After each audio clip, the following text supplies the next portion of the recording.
The watch on my wrist tells time. It cost $12. The one I used to wear told the world I was the time. It was worth $250,000. I lost it, along with everything else, $10 billion, because I forgot one simple rule. The market is a beast, and it doesn't care if you call yourself a king. This is the story of how it came to collect its debt. My name is Arthur Vance, and I am 65 years old. But the man who tells this story is not the man who lived it. That man, the young Arthur, the one who clawed his way to the top of Wall Street, was a different creature entirely. He was smarter, faster, and infinitely more dangerous. He believed he had deciphered God's own source code for the universe, and that it was written in ticker tape. Looking back from this quiet room decades later, I can see him so clearly. He was brilliant, he was relentless, and he was a fool. It all began with a simple, fundamental misunderstanding that everyone else seemed to have about Wall Street. My colleagues, my bosses, the so-called titans of finance in the early 80s, they all thought they were in the business of numbers. They worshipped at the altar of balance sheets, price-to-earnings ratios, and algorithmic models. They were accountants and mathematicians, trying to impose cold logic on the most illogical, emotional creature in the world, the market. I knew better. I knew we weren't in the business of numbers. We were in the business of psychology. From my very first day as a junior analyst at a firm that has long since been devoured by a bigger fish, I never saw tickers and charts. I saw a global cardiogram of human fear and greed. A stock didn't fall because of a bad quarterly report. It fell because thousands of people panicked. It didn't soar because of an innovation. It soared because thousands of others were overcome with a desperate, greedy desire not to be left behind. It was all a story, the most epic story ever told, written and rewritten every single second. And I didn't want to just read the story, I wanted to be the one holding the pen. This obsession didn't come from a place of poverty. My family was middle class, comfortable. My hunger wasn't for money itself. That was just how you kept score. My hunger was for mastery. While other young men were chasing women or degrees, I was in the New York Public Library chasing ghosts. I wasn't reading the latest financial theories. I was reading about the Dutch tulip mania of 1637. I was studying the South Sea bubble of 1720. I was devouring every first-hand account I could find of the crash of 1929. I wasn't studying finance. I was studying mass hysteria. I saw the same patterns, the same human behaviors, repeating over and over again through centuries. The initial euphoria, the blind optimism, the first tremor of doubt, the frantic denial, and then the final soul-crushing panic. The names and the assets changed, but the emotional script was always the same. The other analysts in my class thought I was eccentric, a historian, not a financier. They were busy building complex spreadsheets to predict the next quarter's earnings for IBM. I was busy building a model to predict human nature itself. I was looking for the breaking point. For years, my theory was just that, a theory. I made small, successful trades. I earned a reputation as a bright, if unconventional, analyst. But I was still a soldier in someone else's army. I was waiting for the perfect laboratory, the perfect storm. And on October 19th, 1987, it arrived. They called it Black Monday. I remember walking onto the trading floor that morning. The air was different. You could smell it.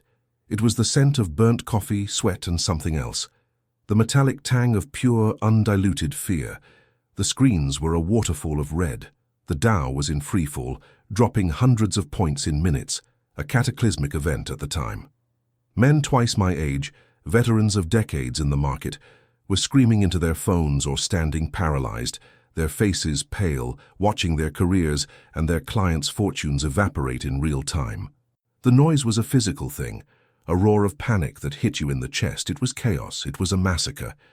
And for me, it was the most beautiful thing I had ever seen, because amidst all that chaos, I was perfectly, utterly calm. This wasn't a disaster.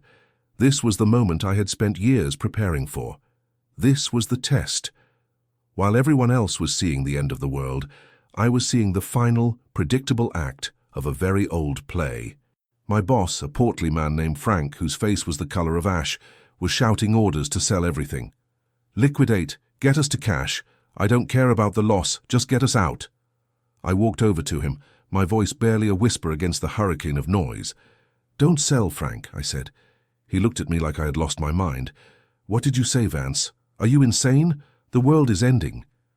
No, I said, pointing to my screen where I had my own charts, my historical pattern overlays. It's not ending.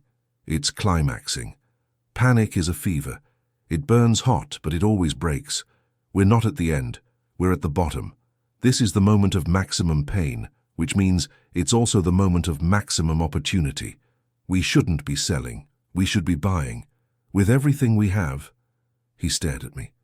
The shouting on the floor, the red screens, the sheer weight of financial annihilation happening all around us. And then there was me, a 20-something analyst, speaking with a certainty that bordered on religious fervor. I think, in that moment, he saw that I wasn't gambling. I wasn't even speculating. I believed. I showed him my data, the historical parallels, the point where past panics had exhausted themselves. Everyone is selling out of fear, I told him. We need to act out of logic. Buy the S&P futures, all of them. It was the single biggest risk the firm had ever taken. Frank would have been fired if I was wrong. I would have been blacklisted from the industry for life. But he looked into my eyes and he saw a clarity that cut through his own terror. He nodded, and he gave the order. For the next 2 hours, while the world sold, we bought. We absorbed the panic of thousands, channeling billions of dollars into the heart of the storm. And then, it stopped. The selling slowed. A few green numbers appeared on the screen, then a few more. The fever was breaking.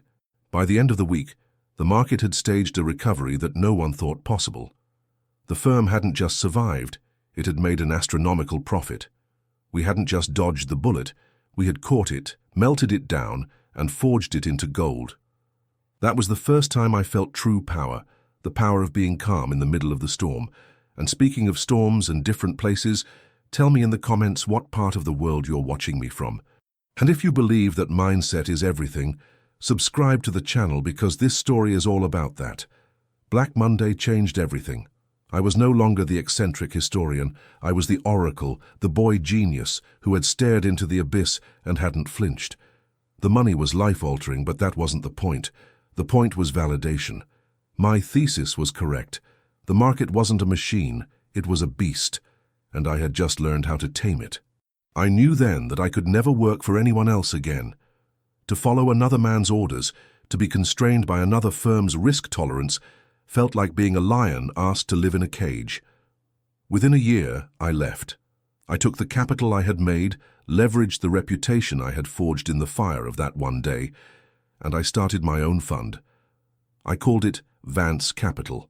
Putting my own name on that door was the proudest moment of my young life. It wasn't just a company, it wasn't just a hedge fund. It was a declaration of independence. It was a statement to the world that I was no longer playing their game. I was creating my own. From my new corner office overlooking Bryant Park, I felt like an architect who had just been handed the blueprints for an entire city. I had faced the dragon of collective human fear and won. In my mind, there was nothing left to conquer, except the world itself. I was on my way to becoming a king. And I had no idea that the very philosophy that built my throne would be the one to eventually turn it to dust. The kingdom I had forged was no longer a theoretical concept. It was a physical reality. My throne was a custom-designed chair on the 55th floor of a glass and steel tower that pierced the Manhattan sky. The view from my office was my favorite perk, not for its beauty, but for its perspective. From that height, the swarming yellow cabs were insignificant insects, the people mere dots. The entire world below seemed orderly, manageable, a complex system that I could observe and command from a serene, soundproof distance. That office became my fortress, and the luxury that filled it was not for comfort, but for insulation. It was armor. A king, I soon learned, does not rule by brilliance alone. He rules through the structure of his court. And my court, the team at Vance Capital, began to change. In the early days, I had surrounded myself with intellectual sparring partners, challengers, brilliant minds who would dissect my theses and search for flaws. It was exhilarating. But after Black Monday, after my legend was cemented, that dynamic started to feel very inefficient. Dissent began to sound less like constructive criticism and more like a lack of faith. It was noise that distracted from the purity of my vision. So, I began a quiet, almost subconscious renovation of my inner circle. I didn't fire the dissenters, not at first. I simply promoted the acolytes. I elevated the ones whose eyes lit up when I explained a complex trade, the ones who echoed my conclusions with enthusiastic agreement. Men like Gregory Thorne, a smooth Harvard MBA who was more a courtier than an analyst. He didn't just agree with me, he articulated my own half-formed thoughts back to me with such eloquent praise that I became convinced of their genius. The brilliant argumentative analysts found their voices marginalized in meetings. Their meticulously researched counterpoints were met with polite silence, followed by me turning to Gregory and asking, "Thorne, what's the real play here?" He would then deliver a perfect summary of what I wanted to do anyway. The message was clear. The path to advancement at Vance Capital was not through challenging the king, but through reinforcing his reign. The sparring partners eventually left one by one for firms where their skepticism was valued. I saw their departure not as a loss, but as the shedding of dead weight. My fortress was becoming an echo chamber, and the sound of my own voice was becoming the only music I trusted. This new structure needed a test, a moment that would prove its superiority. It came in the form of a small biotech company, Promethean Genetics. They were working on a treatment for a rare neurological disorder, and the initial data was promising. But it was more than that. I had a feeling about it, a visceral intuition that this was the next big thing. My gut, the same one that had guided me through 1987, was screaming at me that this was a once-in-a-generation opportunity. I tasked my head of research, a cautious, fiercely intelligent man named Stanley Weinbach, with the due diligence. Stanley was a remnant of the old guard, a man who believed in data above all else. A week later, he came to my office with a report thick enough to stop a door. The conclusion was damning. "The science is theoretical, Arthur," he explained, his finger tracing a line on a chart of clinical trial failure rates. "Their sample sizes are too small, their methodology is questionable, and their cash burn rate means they'll need to dilute shareholder value twice over before they even get to a phase 3 trial. It's a lottery ticket, not an investment." I listened, but I wasn't hearing him. I was looking past him out the window at my kingdom below. His data felt so small, so terrestrial. "You're missing the forest for the trees, Stanley," I said, a phrase that had become my go-to dismissal for any argument grounded in inconvenient facts. "This isn't about trial data. It's about a paradigm shift. This technology will change medicine. We get in on the ground floor, we don't just make a profit, we finance a revolution. Or we finance a very expensive hole in the ground," he countered, his voice steady. That was his mistake. It was a direct challenge. I saw it as a failure of imagination. I stood up, walked to my window and said, "We're allocating $200 million to Promethean. Full position."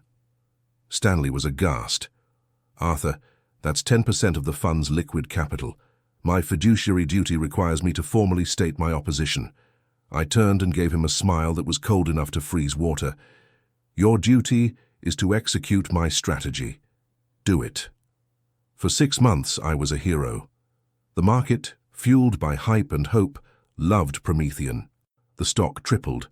I was lauded on the cover of financial magazines as a visionary, a man who saw value where lesser mortals saw only risk. At an investor meeting, I pointed to the Promethean returns as proof of our new forward-thinking methodology. I saw Stanley in the back of the room, his face impassive. He knew the data hadn't changed. And then, one Tuesday morning, the news broke.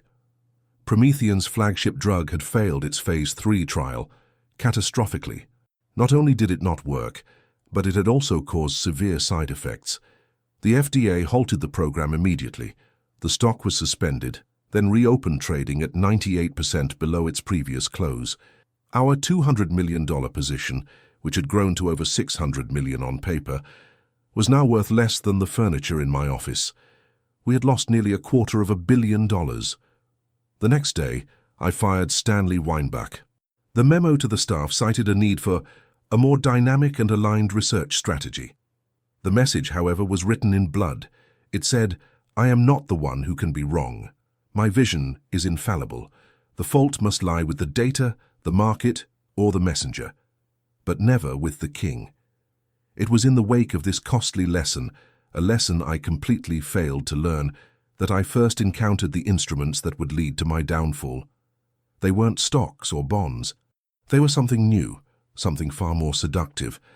They were exotic derivatives, specifically credit default swaps and synthetic collateralized debt obligations, tied to a dizzying array of global assets.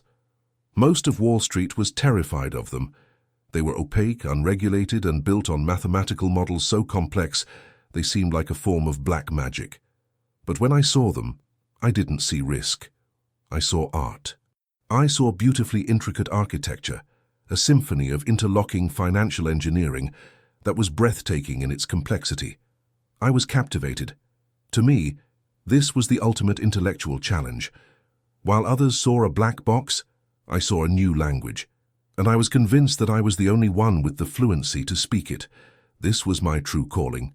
It was a financial frontier where only the most intelligent could survive, and I had no doubt about who that was.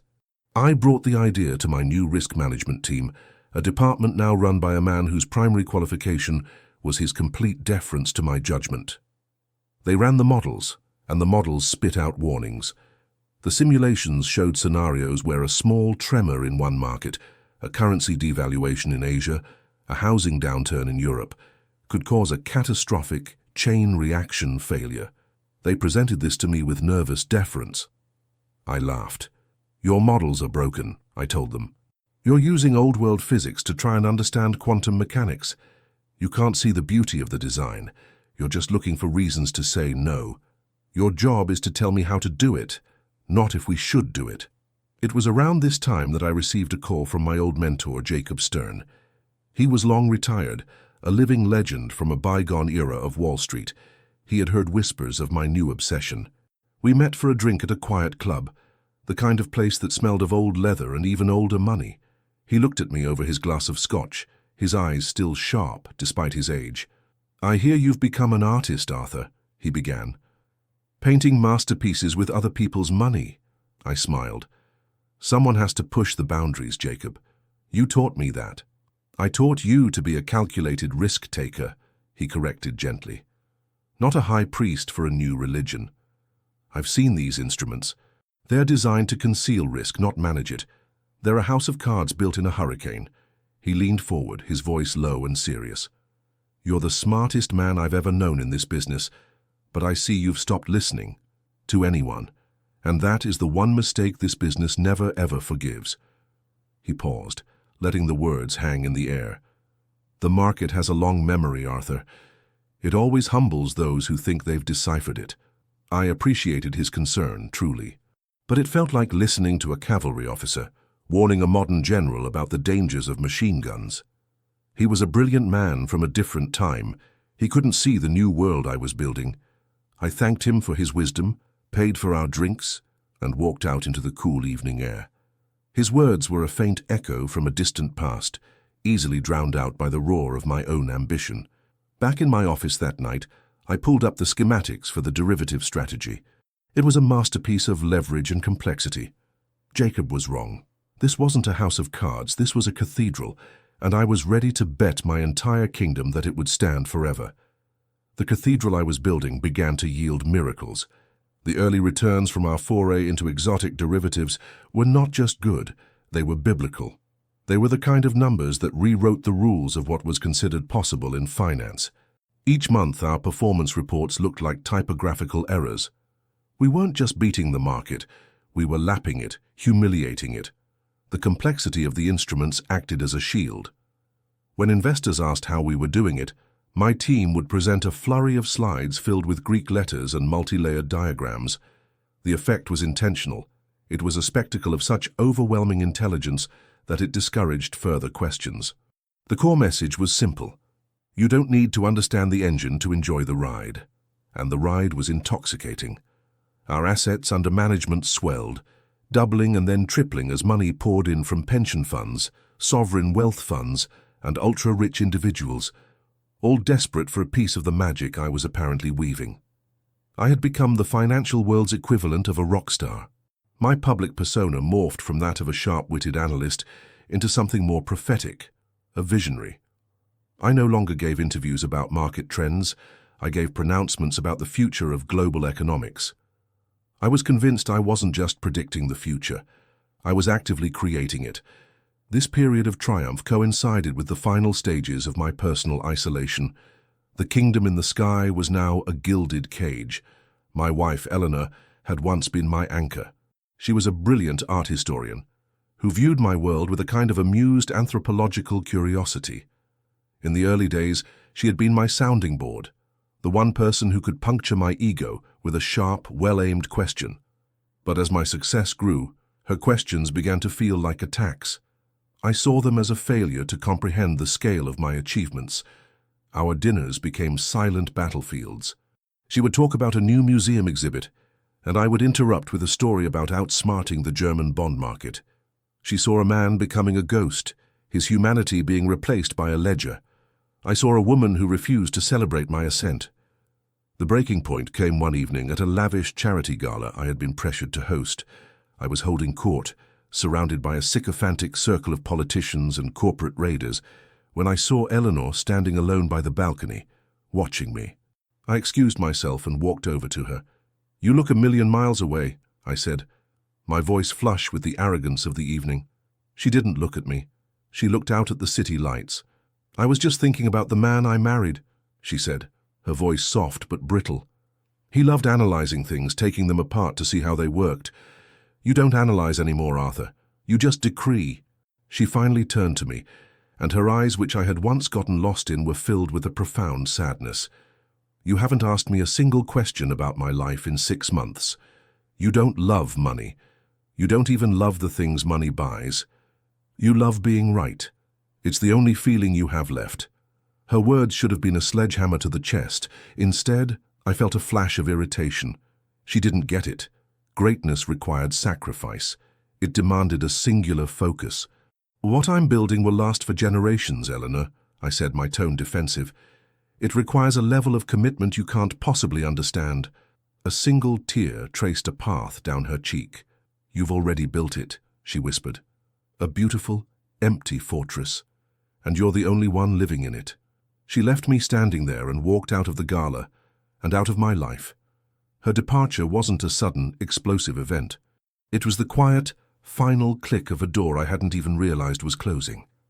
Instead of seeing it as a devastating personal failure, a blaring siren demanding introspection, my corrupted mind processed it as a necessary casualty of war.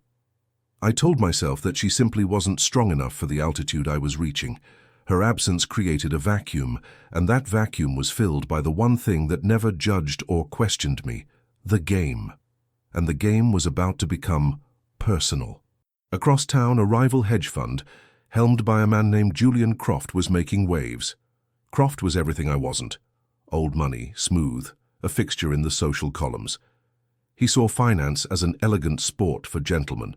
He saw me as an upstart, a brute who used a sledgehammer where a scalpel was required. We had been rivals for years, but he had never been a true threat. His fund's returns were respectable but pedestrian compared to the stratospheric numbers Vance Capital was posting. Then Croft did something that turned our professional rivalry into a blood feud. He published a white paper, a lengthy, scathing critique of the synthetic derivatives market. He didn't name me or my fund, but he didn't have to. He called the instruments financial black holes and weapons of mass destruction masquerading as insurance. He argued that the models underpinning them were fundamentally flawed, ignoring what he called tail risk, the possibility of rare, catastrophic events. The paper was a direct public assault on the very foundation of my kingdom. Reading it, I felt a rage so pure it was almost exhilarating. This wasn't a financial debate. It was a challenge to my intellect, my honor.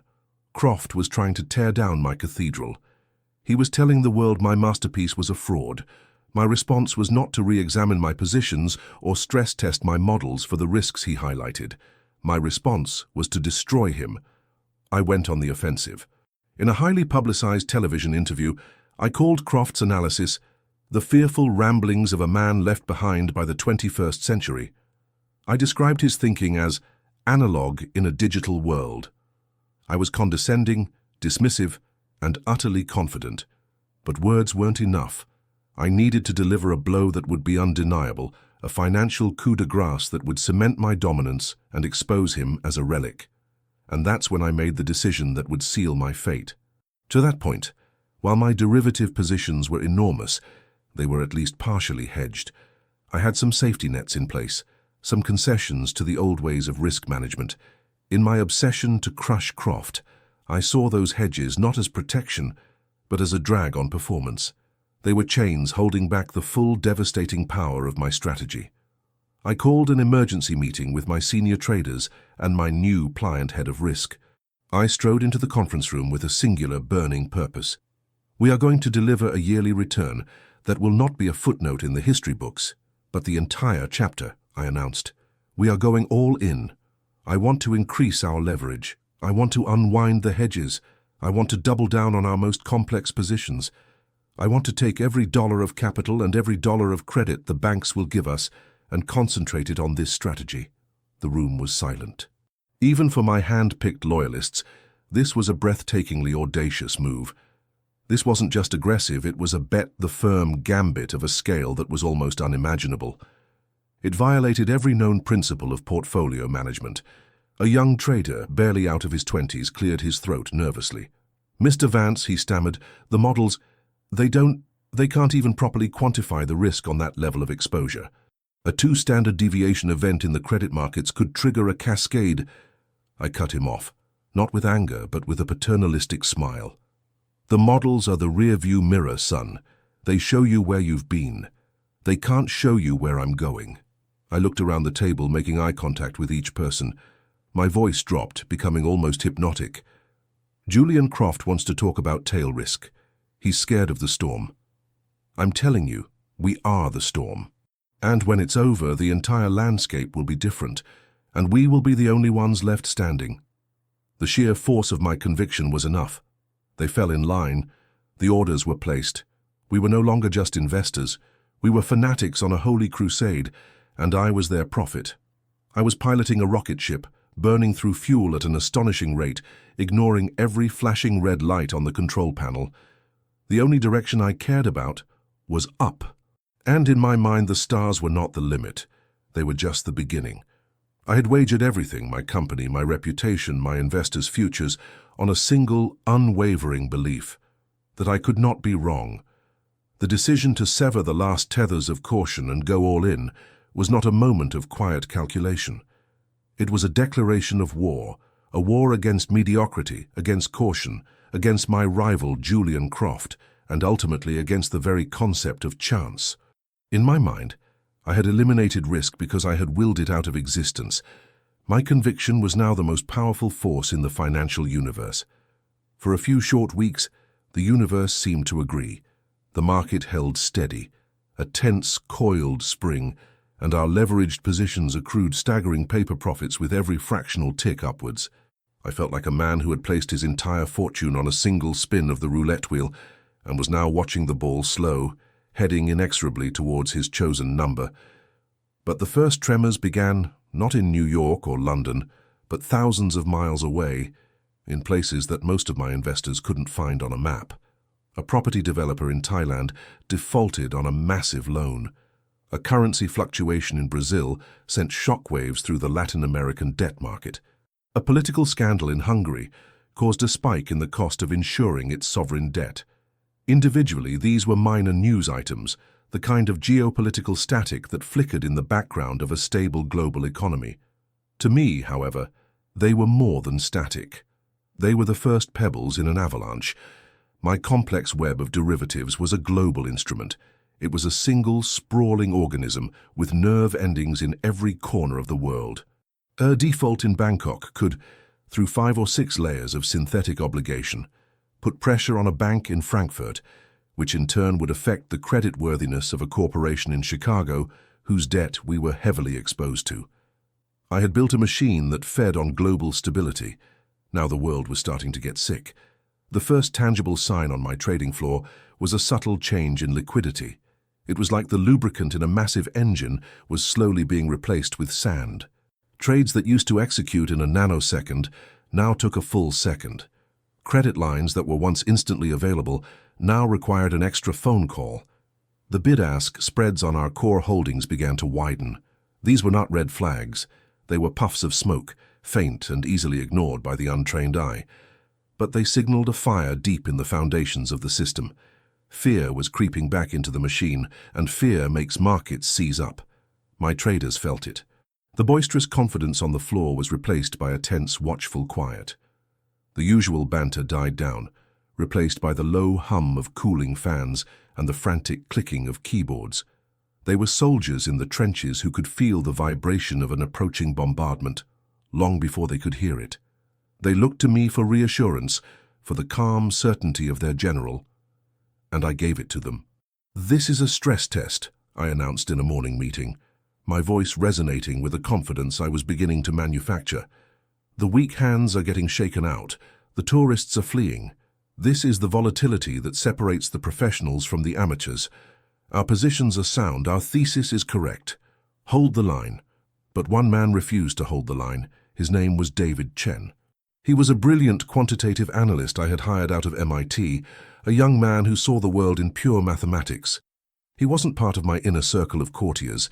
He was a numbers guy, buried deep in the risk assessment division. He was the ghost of Stanley Weinbach, the kind of man I had systematically purged from positions of influence. David, however, had one quality that made him dangerous. He believed the numbers more than he believed me. He burst into my office one afternoon, unannounced. This was a breach of protocol so severe that my assistant was left standing in the doorway, her mouth agape. David was pale, his hands clutching a sheaf of papers that trembled slightly. He wasn't deferential. He was terrified. "Arthur," he said, forgoing my title, "we have to get out. Now." I was on a call with a Swiss banker, finalizing another line of credit. I held up a finger, a gesture of dismissal, but David stepped forward and slammed the papers down on my glass desk. "This can't wait," he insisted. I ended the call, my irritation rising. "David, whatever it is, it can wait. You have a chain of command." "The chain of command is about to be incinerated," he shot back, his voice cracking with urgency. He pointed to the top sheet, a graph covered in jagged red lines that all converged on zero. "This is not a projection. This is a simulation based on the current liquidity freeze and the counterparty risk from 3 of our biggest prime brokers. Your cathedral. It's not made of stone, it's made of gasoline, and the whole world is starting to play with matches." He explained it in frantic, terrifying detail. The problem was no longer just the value of our assets, it was the plumbing of the system itself. The banks we relied on for leverage and to act as counterparties in our trades were becoming risk-averse. They were quietly increasing their collateral requirements, effectively making it more expensive for us to hold our positions. If the market dropped even another 2%, he explained, we wouldn't face a loss. We would face a system-wide margin call so colossal that we wouldn't be able to sell our assets fast enough to cover it. We would be forced to liquidate into a market with no buyers. It was the financial equivalent of a neutron bomb. The buildings would still be standing, but all the money would be gone. "There's a window," David pleaded, his eyes wide. "It's small, and it's closing. We can start unwinding the most volatile positions now. We can take an orderly exit. We'll take a loss, yes, a big one, maybe 15, even 20%. But the firm survives. We live to fight another day." I listened to his frantic, logical, and perfectly sound argument. I looked at his charts and his data, and I felt nothing but contempt. He was speaking the language of fear, the language of Julian Croft, the language of my old mentor, the language of the past. He saw a 15% loss. I saw a 15% surrender. I stood up slowly and walked to the window, turning my back on him. I looked down at the city, at my kingdom. His words were an insult to everything I had built. He was asking the king to flee the castle at the first sight of a peasant with a pitchfork. "Do you know what the difference is between you and me, David?" I asked the glass, my voice dangerously calm. "You look at this, and you see risk. You see danger. I look at this, and I see the greatest buying opportunity of our lifetime. This panic is a gift. It's the moment we consolidate our power, the moment we prove everyone wrong. Croft, the banks, all of them. When this is over, they will be coming to us for a bailout. Arthur, please, he whispered from behind me. This isn't about being right. This is about survival. That was the final heresy. I turned around, and the manufactured calm was gone, replaced by a cold, hard fury. Survival? Survival is for insects. We are not here to survive, we are here to dominate. I walked back to my desk, picked up his papers and held them up. This is cowardice, printed on paper. I then did something that I knew, even as I was doing it, was a point of no return. I pressed the intercom button on my desk. Security to my office, immediately. David stared at me, his face a mask of disbelief and horror. The realization of what was happening dawned on him. Security guards arrived at the door. Mr. Chen's employment at this firm is terminated, effective immediately, I announced to them, my voice echoing in the stunned silence of the outer office. Please escort him from the building. He is not to touch his computer. He is not to speak to anyone. I threw his report into the wastebasket. It was a public execution, a ritual sacrifice of the last voice of reason in my kingdom. As they led him away, a broken man, I felt a surge of pure, unadulterated power. I had faced the final temptation of doubt and had vanquished it. I was alone now, truly alone at the helm. The ship was mine to command, and I was steering it straight into the heart of the hurricane. The final night was surreal. The global markets were in turmoil. The Asian markets opened, and it was a bloodbath. Europe followed suit. The VIX, the market's fear index, had spiked to a level that signaled absolute terror. The trading floor, which was now staffed 24 hours a day, was a ghost town.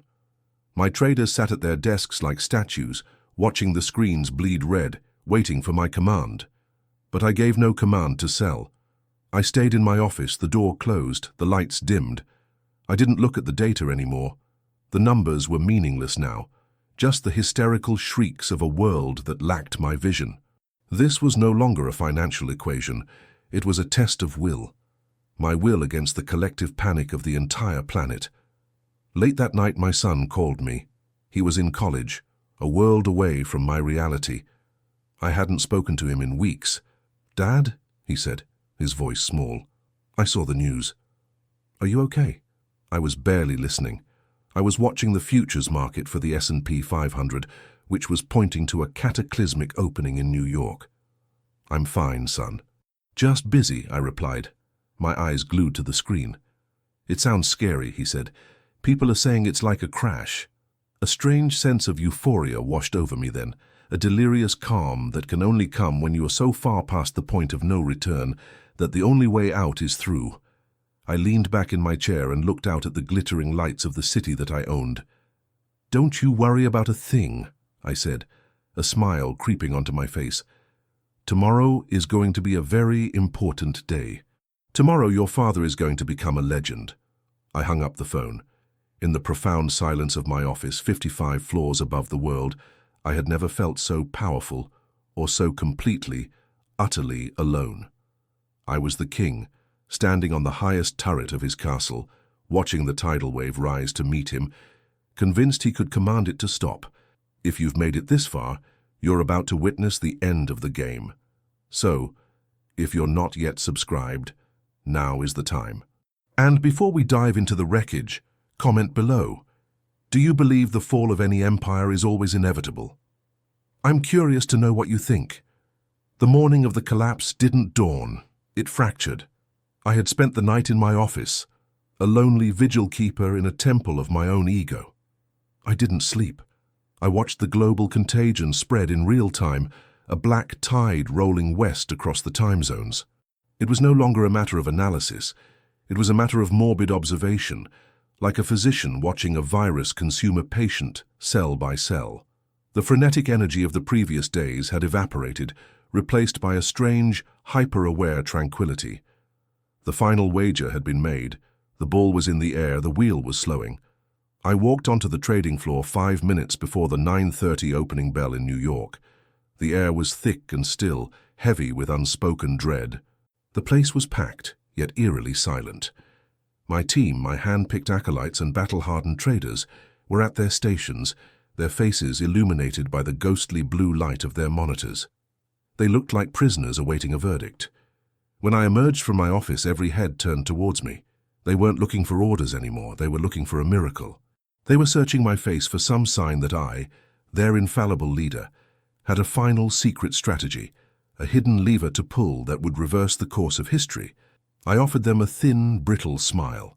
"Gentlemen," I said, my voice cutting through the silence like a shard of glass, "hold your nerve.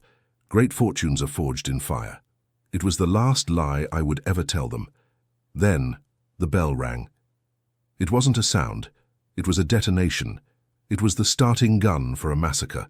What appeared on the screens wasn't a downturn or a correction. It was a complete and total system failure, a digital representation of a scream. The market didn't open.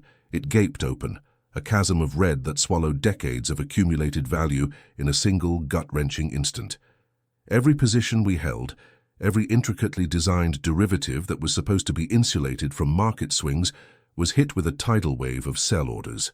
The first 10 minutes were a blur of pure, unadulterated chaos. My carefully constructed cathedral wasn't just cracking, it was being vaporized. The core problem, the one David Chen had tried to warn me about, was not just that our assets were losing value. The problem was that the market itself ceased to exist. There were no buyers, zero. It was an auction where everyone was screaming to sell, and the auctioneer had run from the building. Our positions were so large, so leveraged, that our own need to sell was creating the very panic that was destroying us. We were the snake devouring its own tail. The calls began almost immediately. They were called margin calls, but that's too polite a term. They were ultimatums. They came from the prime brokers, the investment banks that had lent us the billions of dollars to build our leveraged empire. Their voices, once obsequious and eager to please, were now cold, clinical, and merciless. The conversations were brutally short. "Arthur, it's John at Goldman. We need another $2 billion in collateral. You have 30 minutes. "Arthur, Credit Suisse here. We're marking your portfolio down by 60%. The call is for $3.5 billion. You have 20. "Arthur, Deutsche Bank, we're liquidating." Click. It was an avalanche in reverse. For years, money had flowed into Vance Capital.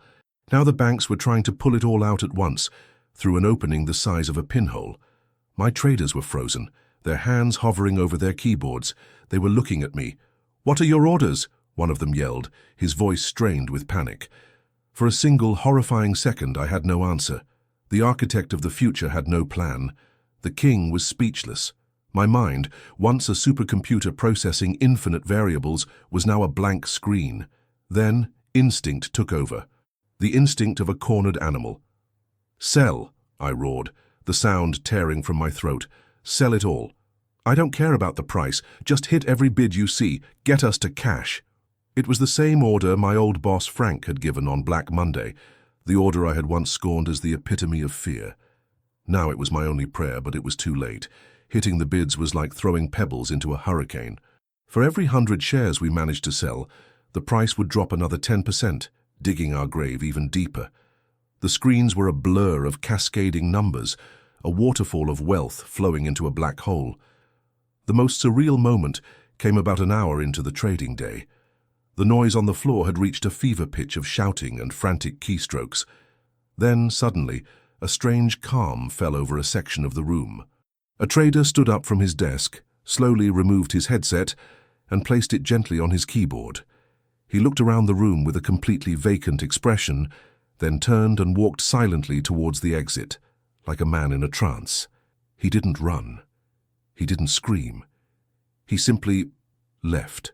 He had seen the end, and he had chosen to walk away from the wreckage rather than watch it burn. By 11 a.m., it was over. Our entire strategy was based on a complex system of interlocking parts. When one part failed, it triggered a domino effect of catastrophic failures across the entire portfolio. The single trade that cost me everything wasn't a single position.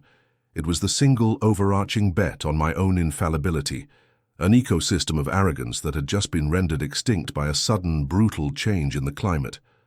My head of risk, the man who had replaced David Chen, appeared at my side. He was holding a single piece of paper. His face was the color of clay. He didn't have to say a word. I took the sheet from his trembling hand. It was a final automated statement from our primary clearinghouse. It showed our net asset value. The number wasn't small. It wasn't zero. It was negative. A string of digits, preceded by a minus sign so stark it looked like a wound. We didn't just have nothing. We owed a sum so vast it was almost abstract. Vance Capital, my $10 billion empire, was not just bankrupt. It was a crater. The aftermath was swift and brutally efficient. Regulators stormed our offices that afternoon, their faces grim, taping off sections of the trading floor as if it were a crime scene. It was. The crime was my hubris. The financial news networks, which had once celebrated me as a king, were now broadcasting my photograph next to headlines that screamed "Titanic Collapse" and "The Fall of Vance." My face was now the poster child for the very apocalypse I had arrogantly believed I could control. The process of losing everything was a systematic stripping away of layers. First went the company. Then came the lawsuits from investors, a tidal wave of litigation that ensured every personal asset I owned would be seized. The penthouse on Park Avenue, the art collection, the classic cars, the vacation home in the Hamptons, they were no longer mine. They were exhibits in a bankruptcy proceeding. But the most painful loss was not the material things.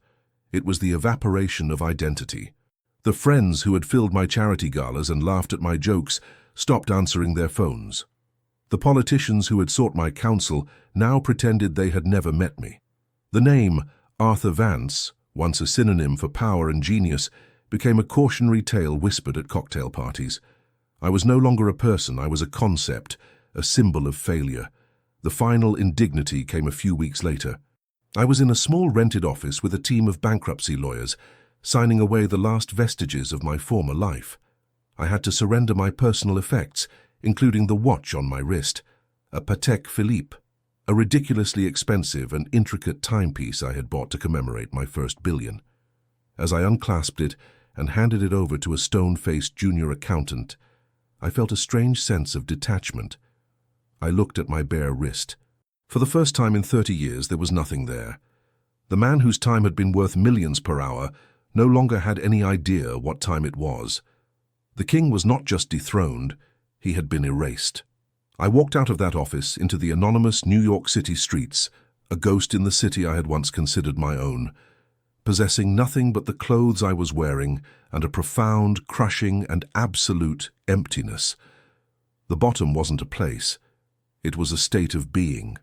And I had finally arrived. The fall is a sudden, violent event. It's the sound of the guillotine, the shattering of glass. But the aftermath is a long, slow, silent descent into a new kind of reality. After the news crews moved on to the next disaster, and my name faded from the headlines, I was left with the wreckage, and the wreckage was not a grand, dramatic landscape of ruin. It was a small, suffocating room in a nondescript apartment building in Queens, a place that smelled of stale cooking oil and regret. This was the bottom. It wasn't a financial ledger showing a negative balance. It was the profound, deafening silence of a life that had been stripped of its purpose. For the first year, I was a ghost. I barely left that apartment. The shame was a physical weight, a shroud that made it difficult to breathe.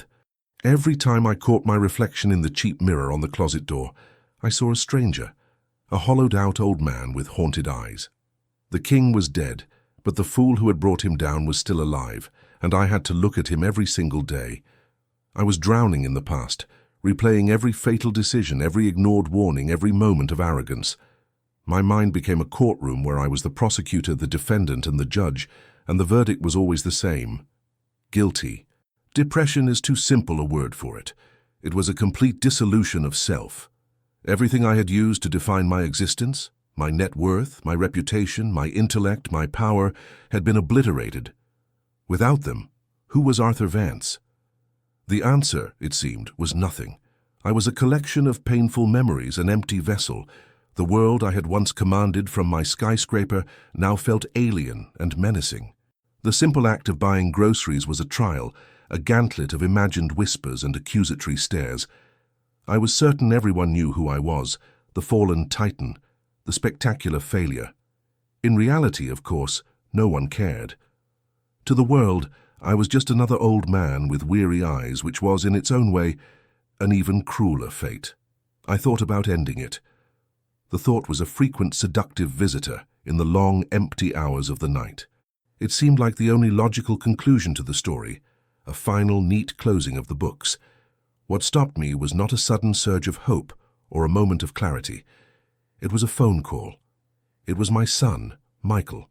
Our relationship had been a casualty of my ambition, a long series of missed birthdays, cancelled holidays, and conversations where I was physically present but mentally 1,000 miles away, calculating risk in some foreign market. He was now a young man, a history teacher at a public high school, a profession I had once secretly considered a tragic waste of his potential. He didn't call to recriminate or to offer pity. His voice was steady, practical. "Dad," he said, "I'm coming over on Saturday. I'm bringing groceries." It wasn't a question. It was a statement. He wasn't asking for permission to enter my world of shame. He was quietly breaking down the door.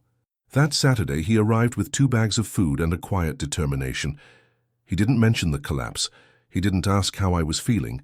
He just started putting the groceries away in my barren kitchen. He talked about his students, about a book he was reading on the Roman Republic, about the struggles of his school's basketball team. He talked about his life, a life that was real and grounded, and had nothing to do with phantom wealth or synthetic derivatives. He started coming every Saturday. Our conversations were awkward at first. I was a man who only knew how to speak the language of dominance and finance. He was a man who spoke the language of empathy and history. We had to find a new way to communicate, a new vocabulary. Slowly, painstakingly, we began to build a bridge across the chasm I had created between us. It was during one of those visits that he said something that cracked the foundation of my self-pity. He was talking about the fall of Rome. "The interesting thing isn't the collapse itself," he said, looking at me intently. "Everyone focuses on the barbarians at the gates. The real story is what happened after. How people learned to live without the empire. How they built smaller, more meaningful communities. How they rediscovered farming and blacksmithing. They didn't just survive. They had to build a whole new definition of civilization." He left, but his words stayed. A new definition of civilization. I realized then that my personal empire had fallen, and I had been sitting in the ruins, mourning the loss of the marble columns and golden statues. I hadn't even considered the possibility of building something new in its place, something smaller, humbler, but perhaps more durable. The first step was a job. I needed to work, not just for the money, which was a desperate necessity, but for the structure, for a reason to get out of bed in the morning. Of course, no one on Wall Street would touch me. My name was radioactive. The only jobs available to a man in his late 50s with no verifiable skills outside of a world that no longer existed were at the bottom of the ladder. I took a position at a small independent bookstore in Greenwich Village, a place that smelled of aging paper and brewing coffee. My job was to stock shelves and work the cash register. The humiliation was profound. Men who had once begged me for 5 minutes of my time now handed me a crumpled $10 bill for a paperback, not even making eye contact. But after the humiliation came something unexpected. Peace. The work was simple, tangible. I would take a book, scan its barcode, place it in a bag. The transaction was complete. There was no leverage, no counterparty risk, no complex algorithm. It was real. The bookstore became my sanctuary and my school. I, who had only read financial reports and legal documents for 30 years, started reading the books I was stocking. I read novels about human struggle and poetry, about quiet beauty. I read history and philosophy. I began to realize that the epic story of fear and greed I had seen in the market was just one tiny, frantic chapter in the immense, sprawling narrative of the human experience. One afternoon, a young woman, a college student, came to my counter with a copy of Marcus Aurelius's Meditations. "Is it any good?" she asked. The old Arthur would have scoffed. The old Arthur didn't have time for stoic philosophy. But the new Arthur, the man who stocked the shelves, found himself answering. "It's about a man who was the most powerful person in the world," I said, the words coming from a place I didn't know I had. "And all he wrote about was how to control his own mind, how to be a good person, how to find peace in a world he couldn't control. He learned that the only empire worth ruling is the one inside yourself. She bought the book, and as she walked away, I realized I had just articulated the single greatest lesson of my life. I had spent my entire career trying to control the external world, to bend the market to my will. It was the ultimate fool's errand. The crash didn't just take my money, it took my delusions. It forced me to turn my attention inward for the first time, to confront the chaos inside my own soul. I never made another fortune. I never returned to Wall Street. My life is small now. I live in that same apartment in Queens. I still see my son every Saturday. I eventually became the manager of the bookstore. My wealth can be measured in the number of conversations I have in a day, in the shared love of a good book, in the quiet satisfaction of a day's honest work. I lost billions of dollars, but I found a currency that is infinitely more valuable. The greatest lesson I learned is this: money is an amplifier. It doesn't make you good or bad. It just makes you more of what you already are. I was arrogant and insecure, so it made me a tyrant. I was empty inside, so it filled my life with empty things. The true measure of a person is not what they have, but what they have left when everything is taken away. When my empire of numbers turned to dust, all I had left was the love of a son I had neglected and the chance to build a new, smaller life from the rubble. And that, I have learned, is more than enough. It's everything. If my story has resonated with you, I ask you to share it with someone who might need to hear this message. And finally, leave a comment below and tell me, what is your most valuable asset? The one thing that money could never buy. Thank you for your time.